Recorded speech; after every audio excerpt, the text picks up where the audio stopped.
Vamos a ir a las escrituras, a Tito capítulo 2. Tito capítulo 2, versículos 3 al 5. Tito capítulo 2, versículos 3 al 5. Bien, dice así la palabra de Dios.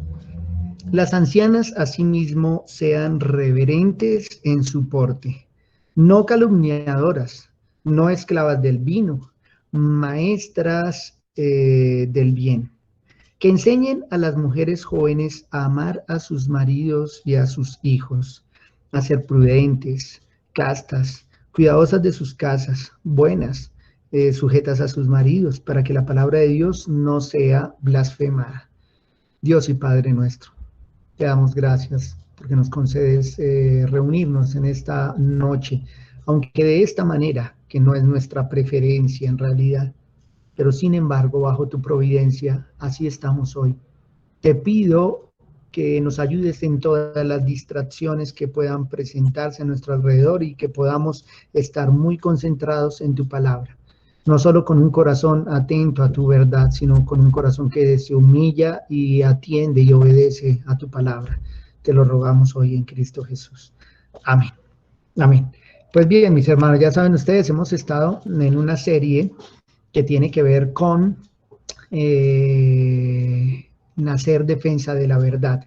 Hemos venido hablando ya durante mucho tiempo acerca de este ataque sistemático a la verdad de la palabra de Dios y a lo que la Escritura nos enseña. No voy a hacer un recuento general porque ustedes ya tienen o tenemos los videos en el canal de YouTube para que se puedan revisar. Más bien, por lo menos, por un momento, señalar unas pocas cosas antes de iniciar. En este recorrido haciendo defensa de la verdad, entramos en el tema político y primero discutimos por qué Dios defiende la propiedad privada.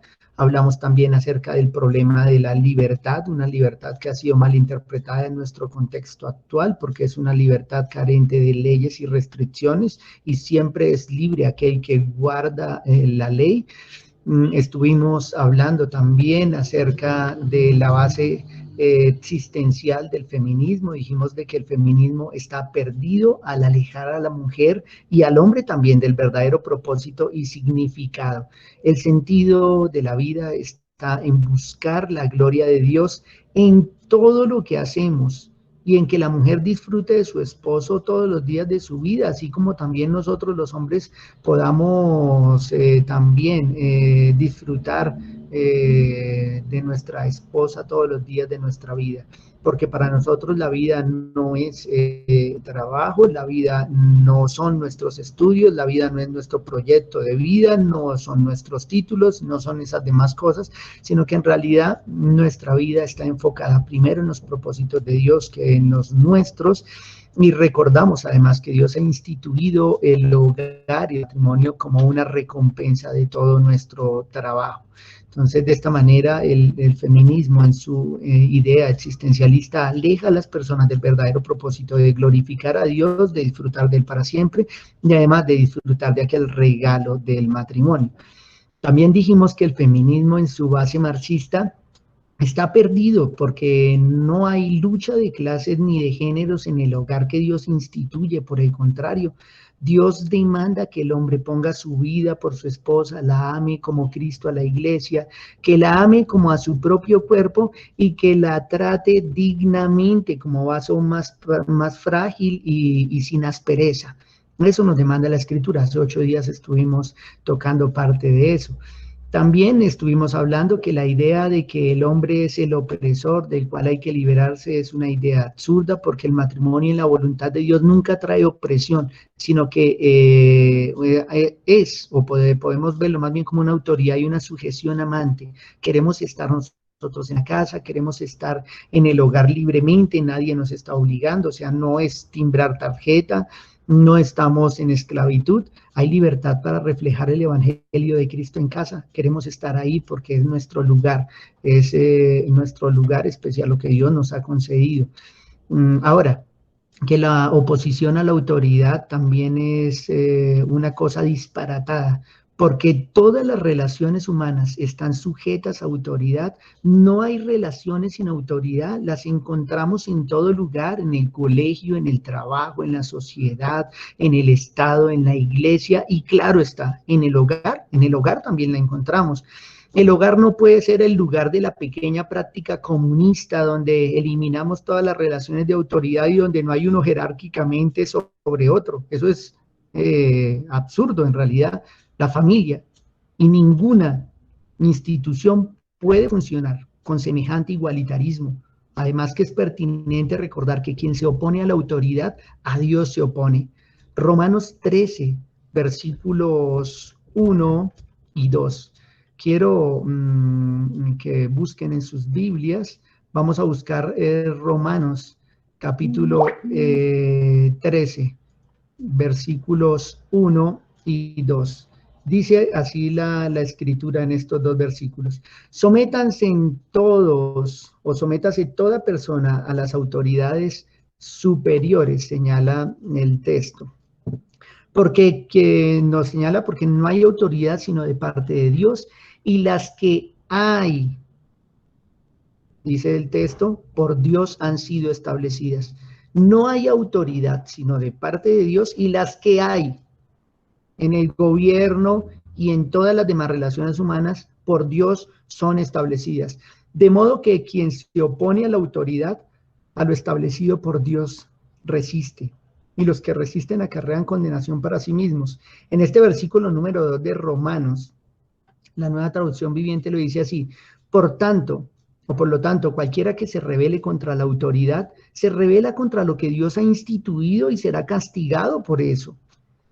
Pues bien, pensar en todas las relaciones humanas, con relaciones de autoridad, pero en el hogar y en la familia, sin relaciones de autoridad, donde los dos estamos en una misma jerarquía, es atentar contra el principio o contra el mandato de Dios y luego contra la naturaleza misma. O sea, así funciona la realidad. Dios ha establecido relaciones de autoridad y deben cumplirse. Cuando alteramos las relaciones de autoridad, cuando no nos sujetamos a la autoridad, pues todo se viene abajo.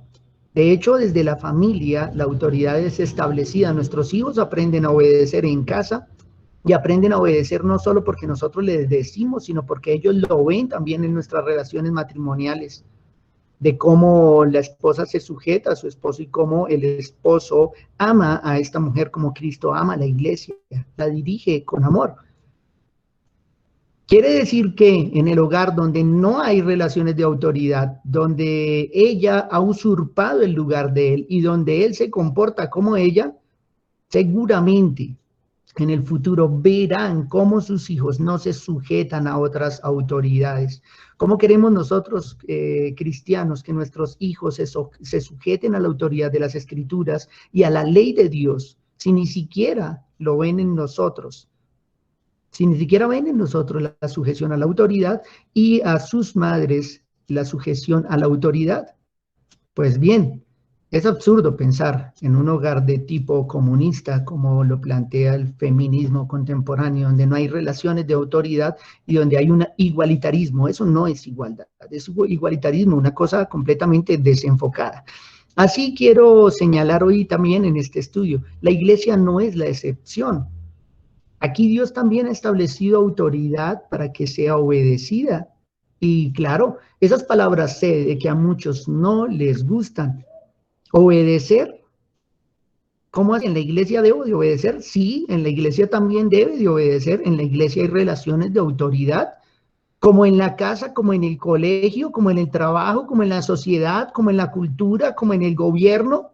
Hay relaciones de autoridad y Dios ha establecido ministros y les ha dado autoridad conferida por su palabra que debe ser obedecida.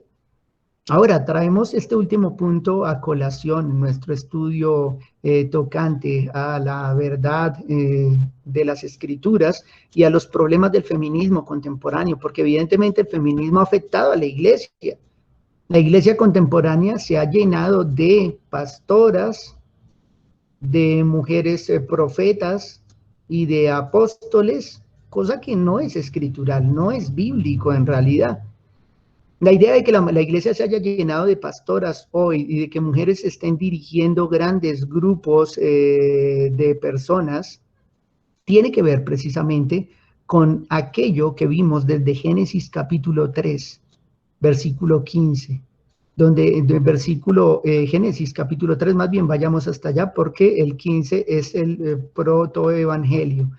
16. Luego le dijo a la mujer, haré más agudo el dolor de tu embarazo o de tus preñeces, con dolor darás a luz los hijos y tu deseo será para tu marido, o querrás el lugar de tu marido y él se enseñoreará de ti. Hace 8 días estamos hablando de cómo la mujer históricamente ha querido usurpar el lugar del hombre y el hombre ha sido un maltratador que seguramente Dios llamará a juicio aquellas cosas, aquel maltrato que Dios no ordenó, porque ya vimos también hace 8 días de que Dios demanda que el hombre trate a la mujer amorosa y cariñosamente, que la trate con un amor que es desbordante, con un amor que es un estándar muy alto para nosotros, porque es el amor de Cristo. Ahora, pasa lo mismo en la iglesia. Las mujeres han querido usurpar el lugar que Dios le ha dado, no a todos los hombres, sino a algunos hombres que Dios llama como sus ministros. De hecho, vamos a mirar algunos textos que señalan la autoridad dentro de la iglesia en un cuerpo presbiterial de hombres y que esa autoridad debe ser obedecida por la iglesia o que el cuerpo de Cristo, los hermanos, los creyentes deben sujetarse a la autoridad también en la iglesia. ¿Y por qué? Si ese lugar es tomado por una mujer, usurpa y deforma el evangelio. Entonces, revisemos de inicio Hebreos 13, 17, porque hemos afirmado de que aún dentro de la iglesia deben haber relaciones de obediencia o relaciones de autoridad, donde algunos están en el lugar de guiar, orientar, dirigir, enseñar, exhortar, amonestar, y otros están en la posición de sujetarse y obedecer. Hebreos 13, 17. Hebreos 13, 17 dice, obedeced a vuestros pastores y sujetaos a ellos. Eso es lo que representa sujeción. Cuando hablamos de sujeción, estamos hablando de obediencia, no es de otra cosa. Va a sonar todavía peor porque resulta que para nosotros, aunque la palabra sujeción no suena bien en nuestro contexto contemporáneo, ahora que si vemos que la sujeción es obediencia, y hemos visto ya, por ejemplo, hace 8 días de que decía de que ella debe sujetarse a su esposo como la iglesia se sujeta a Cristo. Es decir, como la iglesia obedece a Cristo. Eso demanda, la sujeción demanda obediencia. Sé de que no va a sonar bien para las mujeres que no son cristianas y aún para las que lo son, algunas tal vez están diciendo, eso es duro, sí, eso es duro, pero es lo que Dios ha establecido, es el orden y debe ser obedecido. Recordemos que quien se levanta contra la autoridad, se levanta contra quien ha establecido esa autoridad. Acá dice en relación a la iglesia, obedeced a vuestros pastores y sujetaos a ellos, porque ellos velan por vuestras almas. ¿Cuál es la razón por la cual la iglesia debe estar sujeta y obediente a sus pastores? Pues que ellos están velando por las almas de los creyentes. Y enseguida añade, como quienes han de dar cuenta. Sí, señor, el pastor está en la posición de dar cuenta por las ovejas, por lo tanto, de esa misma manera, él debe ocuparse de las ovejas porque dará cuenta de ellas. La figura puede ser análoga acá. De la misma manera, el hombre debe ejercitar su autoridad en casa, y recuerden que no es una autoridad de señorío, no es una autoridad despótica y de imposición, sino que es una autoridad digna de ser seguida, una autoridad que es digna de ser amada. No es una imposición a la fuerza. En ningún lugar dice la Escritura de que la autoridad es una cuestión de fuerza. Quisiera ver en dónde dice eso la Biblia. Evidentemente no aparece en ningún lugar. La autoridad no es una cuestión de fuerza. ni los pastores están para obligar a la iglesia a la fuerza, como en el Antiguo Testamento, que podían, o que el profeta castigaba hasta corporalmente al pueblo, o que algunos hombres de Dios enseñaron y llegaron a arrancar las barbas o los cabellos de otros. No, nosotros no estamos en esa posición de dominar la conciencia de nadie. Estamos enseñando la Escritura, y como enseñamos la Escritura, la iglesia se sujeta y obedece a sus pastores, porque daremos cuenta a Dios por ello. De la misma manera, el esposo ejerce su autoridad en casa y ella se sujeta y obedece, teniendo en cuenta de que él dará cuentas aún por el gobierno de su casa. Nosotros los hombres tenemos el gobierno en nuestra casa y daremos cuenta a Dios por la manera en que lo hicimos. Eso no es solo para el pastor el requisito de gobernar bien su casa. El gobernar bien su casa es para todo cristiano. Se espera de que el pastor, claro, lo esté haciendo, porque es ejemplo de la Grey. Pero eso es una responsabilidad de todo creyente, el gobernar bien la casa, y daremos a Dios cuenta por ello, porque toda autoridad demanda una responsabilidad delante de aquel que la entrega o la da, que la confiere. Dice que debemos dar cuenta, por lo tanto, para que nosotros lo hagamos con alegría, no quejándonos, porque esto no es provechoso. La idea es que nosotros enseñemos, cuidemos, alimentemos, guiemos a las ovejas, y que las ovejas se sujeten y obedezcan, para que no tengamos queja nosotros, no nos estemos quejando, porque esto no es provechoso. Un pastor que se queja de la grey, un pastor que siente carga por las ovejas, en el sentido de que estas ovejas son tercas y desobedientes, y no hay una buena relación de sujeción y obediencia, esto conlleva dificultad para la iglesia, y es semejante en la casa. O sea, una iglesia donde el pastor no es obedecido y donde las ovejas no se sujetan y no le siguen, es como una casa donde el hombre de la casa no es obedecido y su familia no le sigue. Él no gobierna la casa, el pastor tampoco lo está haciendo, algo no está funcionando bien. Una iglesia donde los hermanos no se sujetan al pastor, y una casa donde los hijos y la esposa no se sujetan al padre, pues está resquebrajándose, se está cayendo, no es el orden establecido por Dios. Ahora, hay que recordar precisamente que Pablo habla a los tesalonicenses de la manera en que nosotros deberíamos tratar a aquellos que nos presiden. Primera a Tesalonicenses 5:12 y 13 dice: os rogamos, hermanos, que reconozcáis a los que trabajan entre vosotros y os presiden en el Señor y os amonestan. Reconozcámoslos. Y que los tengáis en mucha estima y amor por causa de la obra. Tened paz entre vosotros. Yo sigo haciendo una analogía en estas dos cosas, porque aquel que trabaja entre la obra, en medio de la obra, debe ser reconocido. Porque él preside en la obra del Señor, debe ser reconocido. Él amonesta en medio de la iglesia del Señor, debe ser reconocido. Cuando dice reconocido, refiere al respeto y a la sujeción que requiere o demanda. Que le tengamos en estima y amor por causa de su obra. En analogía, debiera funcionar de la misma manera. La autoridad del hombre debiera ser reconocida en su casa, primero por su esposa y luego por sus hijos. Y ya dijimos, acá no hay imposición. Acá hay un fiel y amoroso seguimiento a aquel que ama y lidera como Cristo.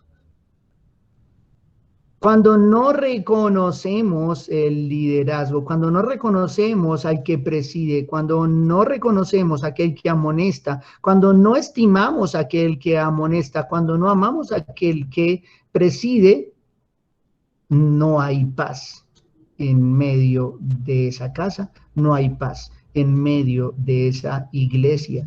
O sea, es correspondiente. Las buenas relaciones de autoridad, de obediencia y sujeción traerán bendición y paz a la iglesia, de la misma manera como una relación de autoridad y obediencia en casa traerá paz en medio de ese hogar. Cuando no hay relaciones de autoridad, sencillamente no habrá paz. Ahora, Primera de Pedro, capítulo 5, Primera de Pedro, capítulo 5, versículos 2 y 3, nos señala la manera en que el pastor debe apacentar a la grey de Dios. Fíjese que acá en Primera de Pedro 5, 2 dice, apacentad la grey de Dios. Pablo está hablando de que él ruega a los ancianos en el versículo 1. Él está rogando a los ancianos, él también anciano entre ellos, y participante de la gloria que será revelada, dice, apacentad la grey de Dios. Apacentad es llevar a buenos pastos, alimentar a la grey o al pueblo o a las ovejas. Apacentad la grey de Dios que está entre vosotros. Y añade, cuidando de ella. Fíjense cómo funciona esta cuestión de la autoridad. La función del que tiene autoridad sobre la iglesia es de alimentar y cuidar. Dos cosas acá, apacentar y cuidar. Cosa que debiera pensar aquel que tiene autoridad también en casa, que está en la posición de apacentar a los suyos y de cuidar de los suyos, de su esposa y de sus hijos.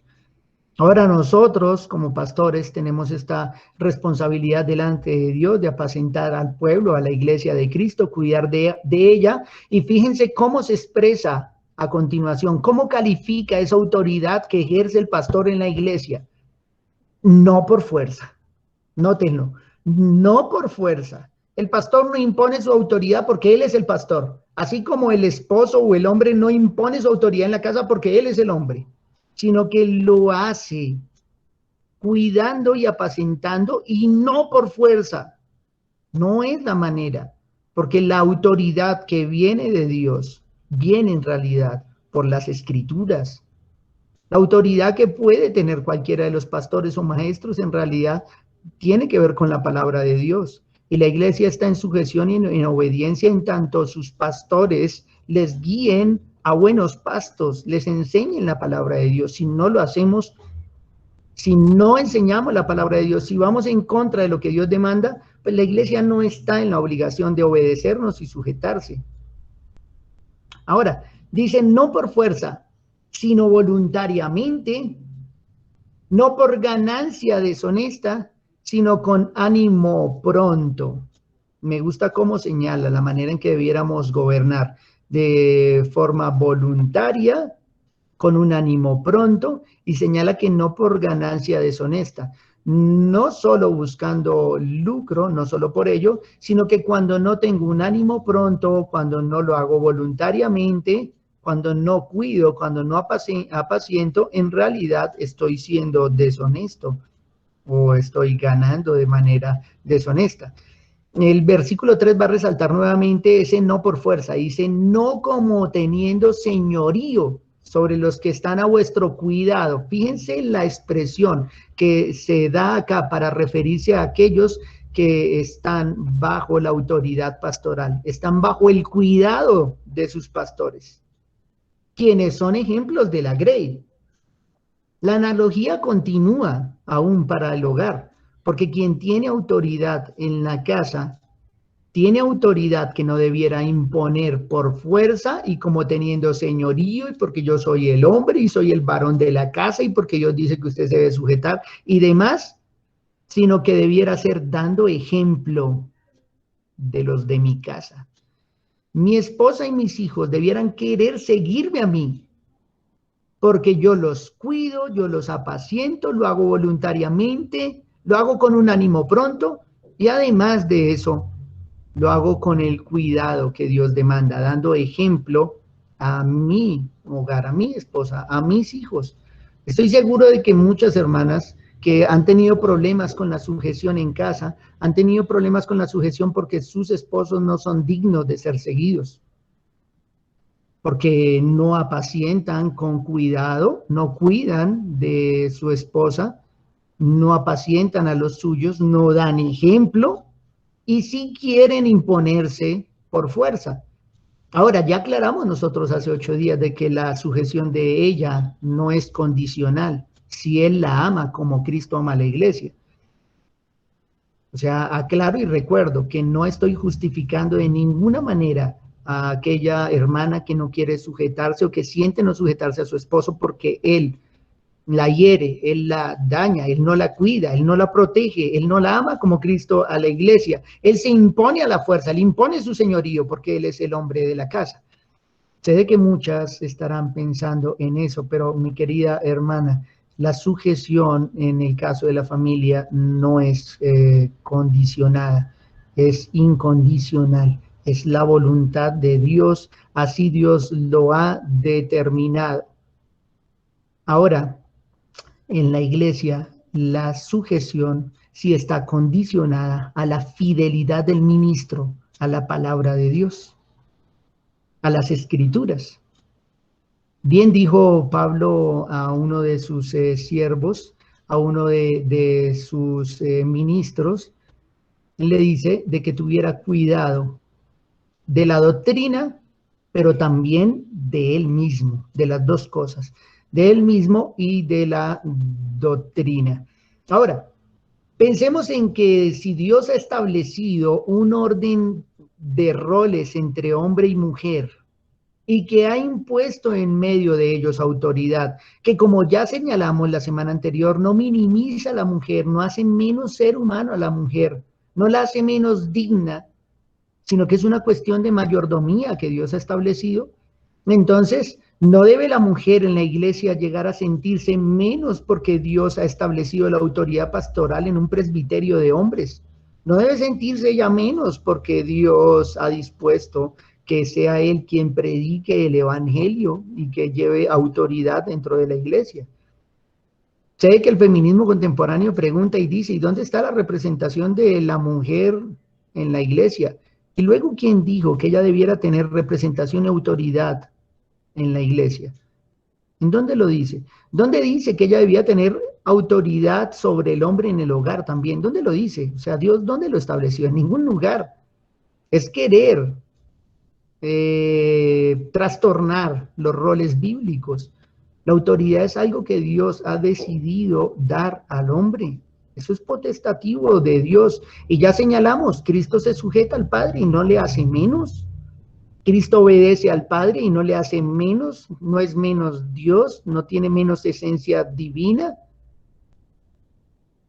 no le minimiza en ningún sentido. Es una cuestión de relaciones de autoridad, son las relaciones intratrinitarias. No es una subordinación esencial, es una subordinación económica, de mayordomía, por decirlo así. Ese es el ser de Dios, unas relaciones de autoridad entre ellos. Ahora, ¿por qué debiéramos pensar de que si la mujer no tiene el lugar de predicar en la iglesia y ser pastora es porque está siendo minimizada? ¿No será que el feminismo contemporáneo, radical, existencialista, marxista y absurdo también se ha empezado a infiltrar en la iglesia? Que la mujer se siente rebajada, se siente humillada por no tener ese lugar que Dios no le dio y que no hay nada de malo que no le haya dado, porque eso no la hace menos en ningún sentido. Cuando Dios da los requisitos para los pastores, Dios no habla a mujeres, sino a hombres. Yo creo que todos los que estamos escuchando, la mayoría de los que estamos escuchando lo hemos leído y si no, ya lo vamos a revisar. La razón es obvia. La autoridad espiritual que ejerce el pastor sobre la iglesia demanda la sujeción de hombres y mujeres. O sea, en la iglesia tanto hombres como mujeres deben sujetarse al pastor. Lo que haría que si una mujer tiene un rol de autoridad dentro de la iglesia, su propio esposo estuviera sujeto a ella en cuestiones espirituales. Y los demás hombres de la congregación también. Eso sería alterar los roles de autoridad, lo que altera el mismo orden establecido por Dios. Miremos los textos bíblicos y notemos que las expresiones que hay en estos pasajes para obispos, para presbíteros, para pastores, son expresiones que se relacionan con hombres. Esto ha sido algo que Dios ha establecido. Ahora, vamos a 1 Timoteo capítulo 3, 2. Vayan conmigo, yo quiero que vean el texto conmigo, o sea, abran sus Biblias. 1 Timoteo capítulo 3, 2, dice así. Pero es necesario que el obispo Bueno, de por sí no hay palabra obispa ni presbítera. Hoy crearon la palabra pastora, pero de por sí en la escritura no está. Dice, es necesario que el obispo sea irreprensible, añade, marido de una sola mujer. Hablando de la pureza que debe tener la mujer, señala, perdón, de la pureza que debe tener el hombre que es llamado al ministerio o el obispo, se señala de que él debe ser un hombre de una sola mujer, un hombre fiel. La expresión marido de una sola mujer nos aclara y nos muestra de que el llamado al obispado, al pastorado, al presbiterio, es un llamado para hombres. Irreprensible, marido de una sola mujer, sobrio, no sobria, prudente, decoroso, no decorosa, hospedador, no hospedadora, apto para enseñar. Entonces nos da algunos aspectos acá muy claros que sin negar y por más que rebusquen y le den vueltas al texto, quien quiera hacerlo, va a darse cuenta de que es un texto dirigido a hombres, porque Dios ha establecido la autoridad dentro de la iglesia para los hombres, así como lo ha hecho en el hogar para el hombre. Ahora, como señalé, en el hogar a todos los hombres, en la iglesia a algunos hombres. Este hombre debe ser irreprensible, marido de una sola mujer, dice. Ahora, miremos Tito 1.6. En el texto de Tito 1.6 lo señala de manera semejante, aunque le añade un poco más. Dice de la siguiente manera, desde el 5 para contextualizarnos, pero es por esta causa te dejé en Creta, para que corrigieses lo deficiente y establecieses ancianos en cada ciudad, así como yo te mandé. Ancianos, ancianos, no ancianas, ancianos, presbíteros. El que fuere, ¿a qué ancianos se refiere acá? Alguien podría decir, no, es que ancianos podría ser un genérico ahí, que podrían estar incluidas mujeres. Bueno, el versículo 6 dice, el que fuere irreprensible, no la que fuere, sino el que fuere, es un artículo en este sentido masculino, el que fuere irreprensible, marido de una sola mujer. Claramente está señalando a hombre, marido de una sola mujer, además que no hay marida, ¿no? Hay marido de una sola mujer, que tengan hijos creyentes o que tenga hijos creyentes que no estén acusados de disolución ni rebeldía. Lo que quiere decir que la autoridad pastoral y el ministerio pastoral se relaciona también con su ministerio en el hogar o con su relación en el hogar. ¿Cómo podemos saber que el ministro tiene autoridad para dirigir la iglesia? Bueno, tiene autoridad en su casa. La autoridad en su casa le ha sido usurpada. Es él quien tiene a sus hijos bajo sujeción. Cuando dice que sus hijos no han sido acusados de disolución y rebeldía, acá no dice que sus hijos, o está enseñando que sus hijos en realidad sean creyentes, sino que por lo menos sus hijos se sujetan a la autoridad de ese padre, de ese padre de familia. Ahora, fíjense lo importante de que el ministro sea un hombre casado, porque su ejercicio de autoridad en casa para con su esposa y para con sus hijos le capacita y le hace idóneo también para el ministerio pastoral. Ahora, no ser idóneo en el gobierno de su casa con su esposa y sus hijos también le descalifica para el ministerio pastoral. Pero claramente en los textos que hemos leído hasta acá, estamos viendo de que este ministerio ha sido dado a los hombres. Es una cuestión de autoridad. Eso no le hace más al hombre que a ella. Eso no lo hace más grande, más ser humano, con mayores derechos, con mayor dignidad. Por el contrario, recordemos de que el ministro o el pastor es un siervo, es un esclavo de Cristo. Y recuerden también la analogía de que no es grande el que sirve, sino el que está sentado a la mesa. Y los pastores sirven a la grey de Dios. Los pastores no son más que la iglesia tampoco. Dios les ha dado autoridad, pero ellos son siervos de Cristo y sirven a la iglesia. Lo que señala de que el rol de autoridad no le hace más que los demás, no le hace más que los creyentes. No lo hace más digno, con mayores derechos, de ninguna manera, pero sí le da más responsabilidad. Lo hace más responsable. Primera Timoteo, volvemos al texto anterior, porque en el versículo 4 y 5 también nos habla del gobierno que nos añadió Tito 1:6. Fíjense los versículos 4 y 5 de Primera Timoteo 3. Dice que gobierne bien su casa. O sea, el pastor debe ser un hombre que gobierne bien su casa. Fíjense que el gobierno en la iglesia es coherente con el gobierno en la casa. En la casa la autoridad la tiene el hombre, Dios la ha estipulado así, es un rol de autoridad. En la iglesia de la misma manera. Si fuera la pastora, tocaría decir que ella gobierne bien su casa y el esposo debiera estar sujeto a ella para darnos cuenta de que ella gobierna bien en su casa, y si gobierna bien a su marido y a sus hijos, entonces puede gobernar la iglesia de Cristo. ¿Se dan cuenta por qué poner a una mujer en el pastorado es trastornar el orden establecido por Dios y es trastornar el evangelio, porque él no está sujeto a ella, sino que ella está sujeto a él, como la iglesia está sujeta a Cristo? Ahora, evidentemente es una deformación del evangelio, una mujer en la autoridad pastoral. Ahora, también tenemos 2 Timoteo 2:24, que nos señala al siervo de Dios como un varón sufrido. Dice, porque el siervo, no la sierva, el siervo del Señor no debe ser contencioso, sino amable para con todos, apto para enseñar, sufrido, lo que muestra el carácter del pastor, no como un soberbio y un altivo que se impone, sino como uno que es capaz de sufrir las penalidades del ministerio, y en este caso se refiere a algunos que están haciendo oposición en la iglesia, algunos que ocasionan tropiezo en la iglesia. Aún debemos sufrir esas cosas y aún con ellos debemos ser amables y no contenciosos. Si continuáramos con la analogía, debieran estar pensando, porque la analogía de la autoridad funciona en todos los ámbitos.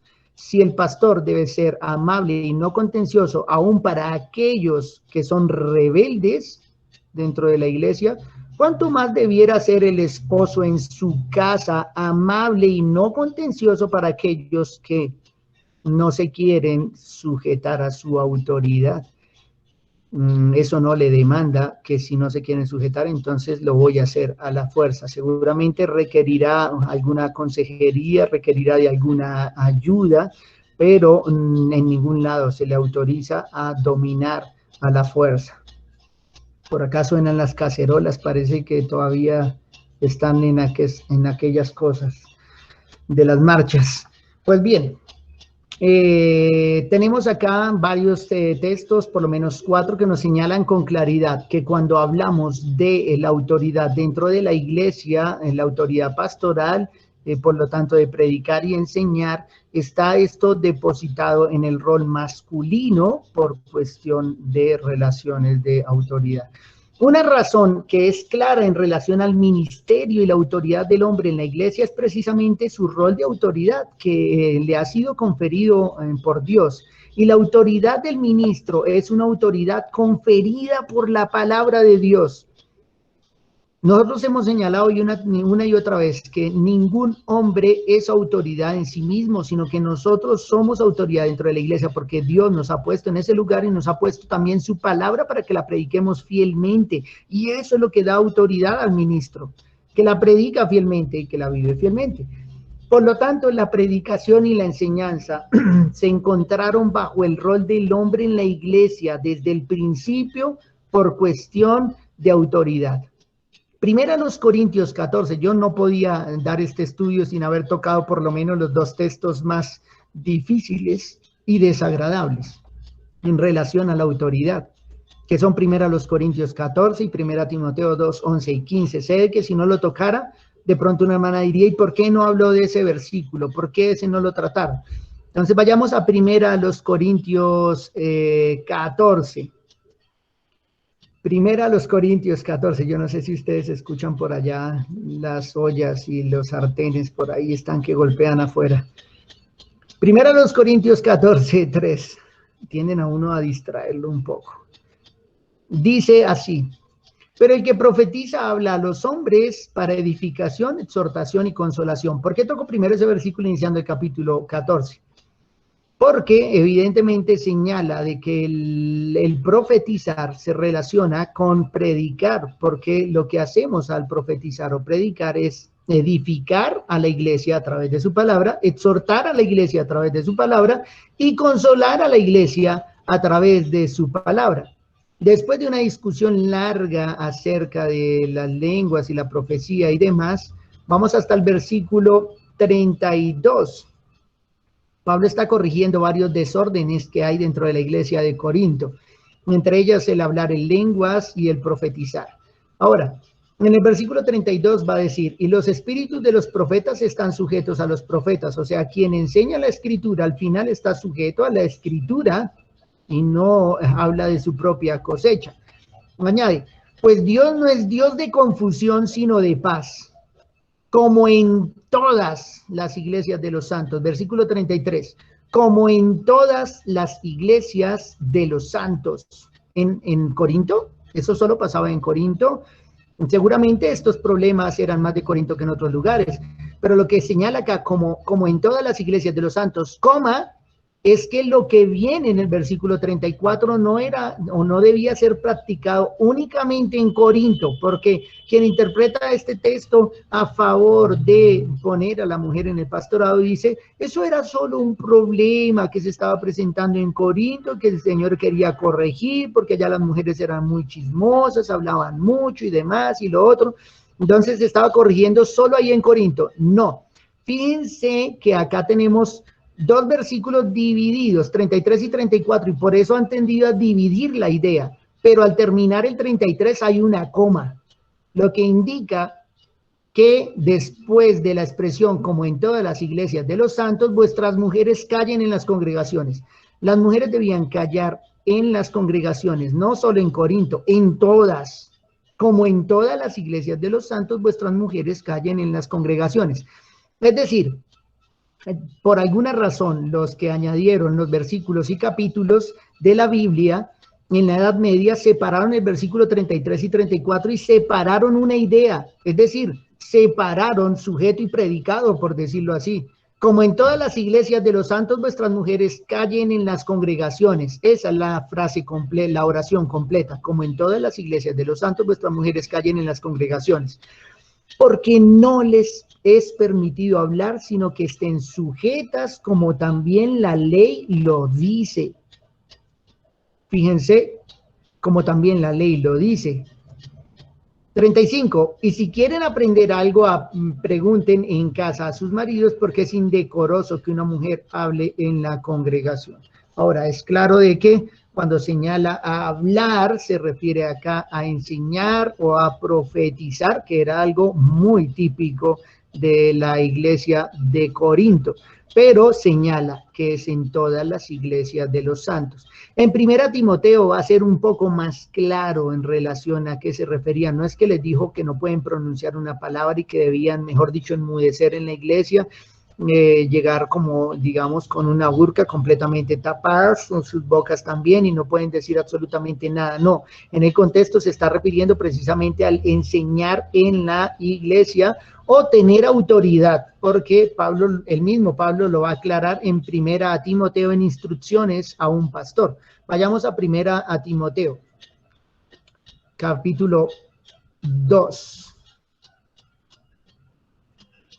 Versículo 11, dice, la mujer aprenda en silencio, con toda sujeción. Fíjense las relaciones de autoridad, sujeción, o sea, en obediencia. ¿Por qué razón? Porque no permito a la mujer enseñar. O sea, estamos hablando de enseñar y estamos hablando del contexto de la iglesia. No permito a la mujer enseñar ni ejercer dominio sobre el hombre. ¿Cuál es la razón por la que ella no debe enseñar en el contexto de la iglesia? Porque enseñar o usar la palabra de Dios en el contexto de la iglesia es ejercer dominio. Y como ella lo está haciendo, todo hombre que la escucha está en sujeción a ella, a la autoridad que en ese momento ella tiene por la predicación de la palabra, lo cual altera el orden de las escrituras y el orden del evangelio, que señala de que es ella quien debe estar en sujeción y en obediencia, como la iglesia lo está a Cristo, y no al contrario, él a ella, porque no es el principio del evangelio. Quiere decir que, aunque acá no lo señale de que esto trastorna el evangelio, está hablando precisamente de eso. Que ella enseñe es que ella ejerza dominio sobre el hombre. Por eso dice, sino que debe estar en silencio. Va a dar algunas razones, aunque ya ha señalado dos razones acá. La primera es que eso es ejercer dominio, y que ejercer dominio es correspondiente a enseñar la palabra de Dios, porque obvio la escritura trae autoridad aquel que la enseña. A ver si ustedes mismos como miembros de la iglesia no se sienten en sujeción a aquel que predica fielmente la palabra de Dios. De inmediato sentimos sujeción a aquel que predica la verdad.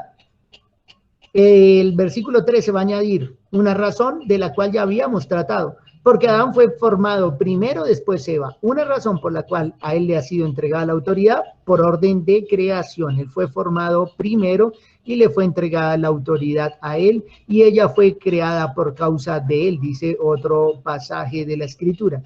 Ahora, dice el 14, y Adán no fue engañado, sino que la mujer, siendo engañada, incurrió en transgresión. Ahora nos recuerda de que la mujer fue engañada, y que a causa de haber sido engañada, dentro del juicio que vimos en Génesis 3:16 estaba de que ella querría su lugar, ella quiere el lugar de él, ella quiere enseñorearse de él, pero ella sería sometida por él, y eso es una consecuencia del pecado.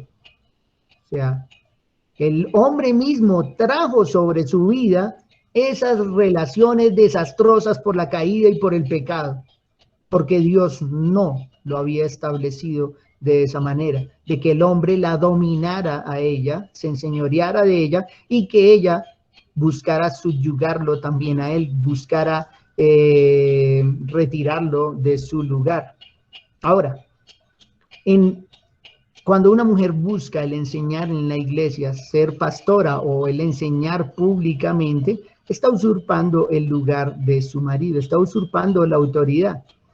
Fíjense que hoy el feminismo ha logrado de que en el cristianismo contemporáneo sea muy típico que las mujeres sean las que estén dirigiendo muchas congregaciones.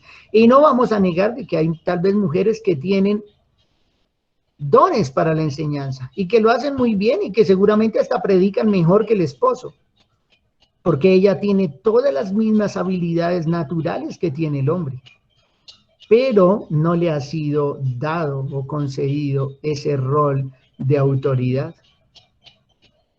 Yo doy gracias por mi esposa y por la sabiduría que ella tiene cuando yo estoy tomando una mala decisión y me dice, no, William, y me da una razón que yo me quedo callado y digo, sí, tienes toda la razón. Doy gracias por ella como ayuda idónea, porque ella ve cosas que yo no veo a veces. Por lo general ve las cosas que yo no estoy viendo. Pero eso no quiere decir de que si ella ve las cosas que yo no estoy viendo, ella debiera tomar el control y yo debiera sujetarme. No es el orden de las escrituras. Termina diciendo el versículo que ha sido bastante discutido, pero que en realidad no tiene gran dificultad, que es el 15. Dice, pero se salvará engendrando hijos si permaneciere en fe, amor, santificación y con modestia. Hoy en día se salvará engendrando hijos. Bueno, hay que recordar de que no se refiere a la salvación, porque toda la doctrina de la salvación, desde el principio de las escrituras hasta el final, desde Adán hasta nuestros días, es una salvación por gracia, que no corresponde con las obras. La salvación no es por obras.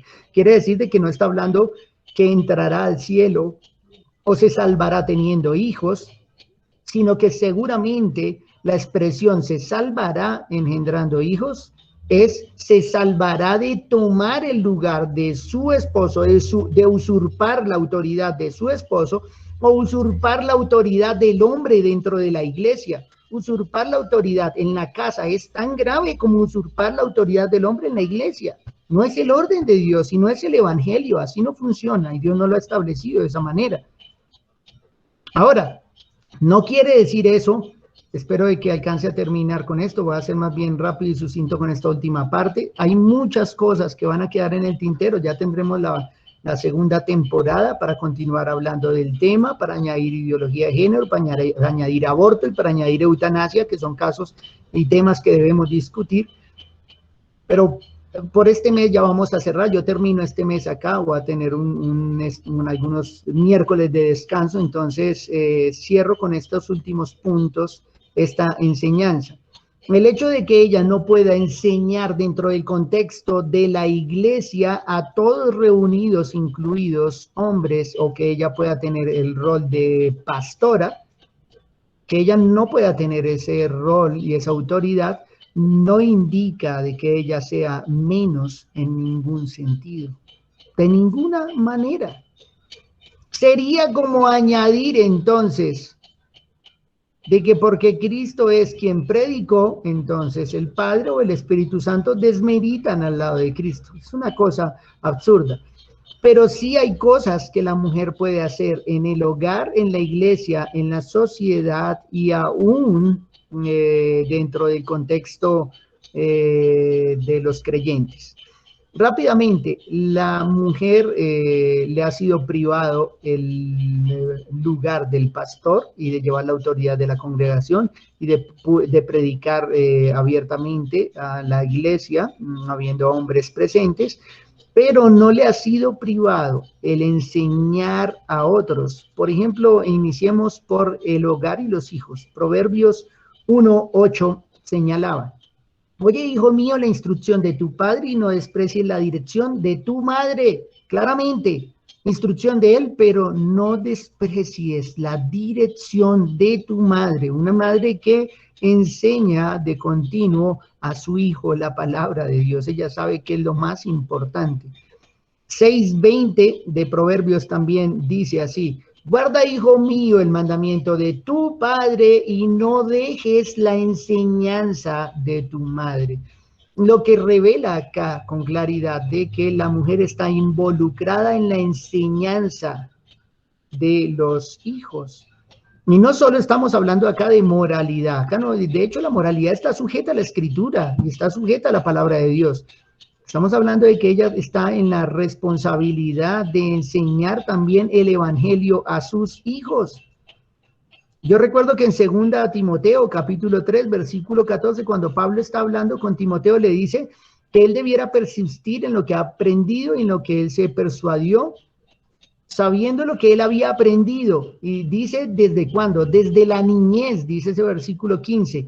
¿Quién le había enseñado desde la niñez a Timoteo, sino su propia mamá y su abuela? 2 Timoteo 1:5 dice: trayendo a la memoria la fe no fingida que hay en ti, la cual habitó primero en tu abuela Loida y en tu madre Eunice, y estoy seguro que en ti también. Dos mujeres que habían enseñado a Timoteo la palabra de Dios desde la niñez. Hay que recordar que Timoteo tenía un padre griego, un padre inconverso, pero estas mujeres habían enseñado a este pequeño las escrituras desde la niñez. Además de la enseñanza a los hijos, que creo que es nuestro primer ministerio, no solo el de la mujer, sino el del hombre también, enseñar a nuestros propios hijos acerca del evangelio, acerca de Dios, de nuestro Padre, y de la gracia, y de la misericordia, y aún del juicio. También ella está en el lugar de enseñar dentro del contexto de la iglesia a mujeres más jóvenes. Tito 3:3 señala de esta manera. Tito capítulo 3, versículo 3 dice: porque nosotros también éramos en otro tiempo, yo me fui, es Tito 2:3, Tito 2:3. Las ancianas asimismo sean reverentes en su porte, no calumniadoras, no esclavas del vino, y dice maestras del bien. Toda mujer dentro de la iglesia debiera ser una maestra del bien. Añade, que enseñen a las mujeres jóvenes a amar a sus maridos y a sus hijos.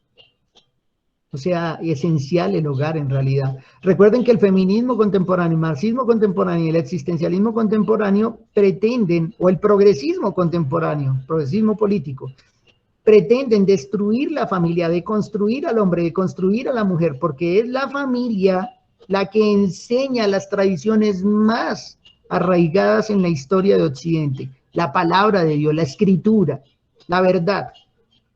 La familia es objeto de ataque porque en ella enseñamos acerca del matrimonio, en ella enseñamos acerca del evangelio, en ella enseñamos acerca de la verdad. Nosotros criamos hijos para el matrimonio.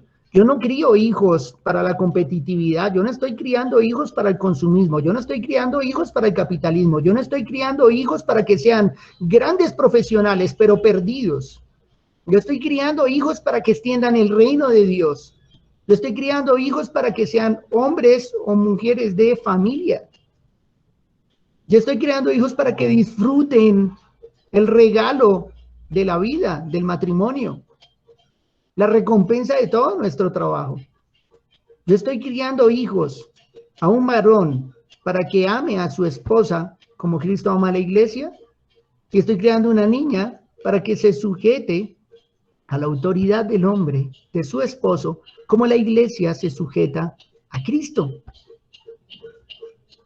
Acá señala este versículo de que las ancianas deben enseñar a las mujeres jóvenes a amar a sus maridos y a sus hijos, a ser prudentes, castas, cuidadosas de sus casas, buenas, sujetas a sus maridos, para que la palabra de Dios no sea blasfemada.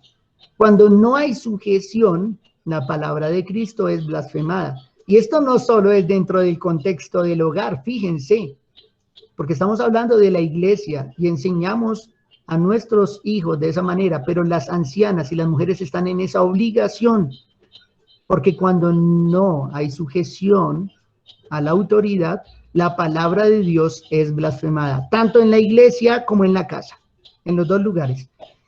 En la sociedad también la mujer puede enseñar a los que no conocen a Cristo.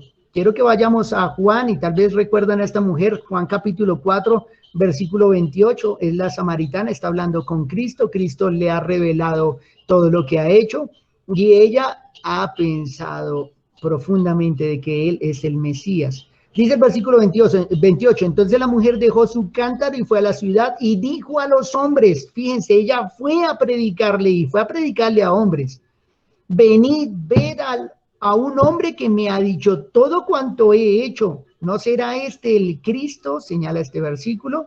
Entonces salieron de la ciudad y vinieron a él. En el versículo 39 dice, y muchos de los samaritanos de aquella ciudad creyeron en él por la palabra de la mujer, que daba testimonio diciendo, me dijo todo lo que he hecho.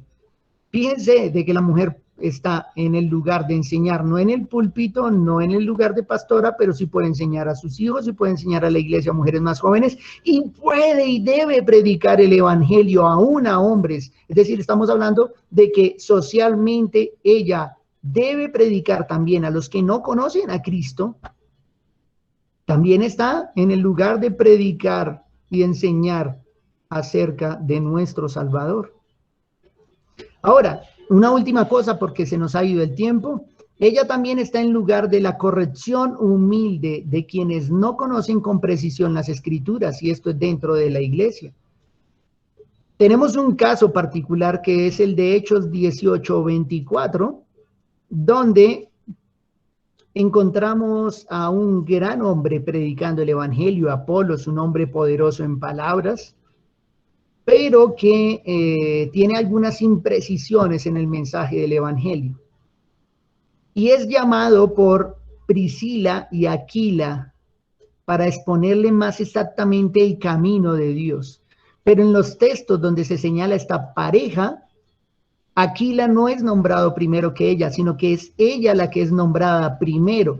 Parece ser, y por comentaristas y eruditos al respecto, de estos textos señalan de que Priscila parece ser de que era una mujer muy dedicada a la iglesia, al trabajo, al servicio, y que incluso era una mujer que probablemente conocía mucho mejor las Escrituras que su esposo. Pero ella nunca está sola, ella está con él. Fíjense en estos versículos. 24. Llegó entonces a Éfeso un judío llamado Apolos, natural de Alejandría, varón elocuente, poderoso en las Escrituras. Este había sido instruido en el camino del Señor y siendo de espíritu fervoroso hablaba y enseñaba diligentemente lo concerniente al Señor, aunque solamente conocía el bautismo de Juan, o sea, él no tenía muchas precisiones, pero predicaba porque era un hombre entregado. Y comenzó a hablar con denuedo en la sinagoga, pero cuando lo oyeron Priscila y Aquila le tomaron aparte y le expusieron más exactamente el camino de Dios. Cuando dice le expusieron, no es que Aquila le expuso, sino que ella también ayudó a corregir a Apolos en su predicación. Es más, Pablo los señala a estos dos, a esta pareja, como sus colaboradores en el Evangelio. Romanos 16:13 dice, saluda a Priscila y Aquila, mis colaboradores en Cristo Jesús. Quiere decir de que no solo era Aquila su colaborador, sino que Priscila, la esposa de este, era una mujer también entregada al servicio y a la predicación a muchas personas que no conocían el Evangelio. Esto señala de que definitivamente si la mujer no tiene autoridad dentro de la iglesia en el sentido de dirigir, guiar al pueblo de Dios, predicar el evangelio de manera pública, si ella no tiene el oficio de ser pastora, si puede enseñar a sus hijos, si puede enseñar a mujeres más jóvenes, si puede a nivel de la sociedad predicar a aquellos que no conocen a Cristo y si puede corregir a aquel que ha predicado y no lo ha hecho fielmente. Debiera hacerlo como lo hizo esta mujer con su esposo al lado, claro está. Pero fíjense que acá no deja a la mujer a un lado de la enseñanza, como usted no aprenda, usted no hable, usted no diga nada, usted no le puede enseñar a nadie, ni a los niños, ni puede predicar el evangelio, ni quédese en la casa. No, definitivamente eso no está en las escrituras, pero claramente la autoridad dentro del hogar y dentro de la iglesia ha sido conferida al hombre y retirarla es trastornar o pervertir el evangelio de Cristo. Voy a tener que parar acá porque el siguiente punto tenía que ver con la inclusión de la mujer en el reino de Dios, cosa que los judíos las habían excluido, y cómo Cristo las incluyó al reino de Dios, cómo Él las usó incluso en su ministerio. Pero ese punto ya no lo alcanzamos a desarrollar. Entonces vamos a dejar hasta acá. Vamos a dar gracias y vamos a rogar al Señor que tengamos corazones más que entendidos, sujetos a su palabra. No es la palabra de ninguno de nosotros, es la palabra de Dios, así lo ha establecido Dios y entiendo definitivamente de que es lo mejor. Lo que Dios ha dicho en su palabra debe ser reverenciado y debe ser obedecido. Oremos, demos gracias a Dios en esta noche.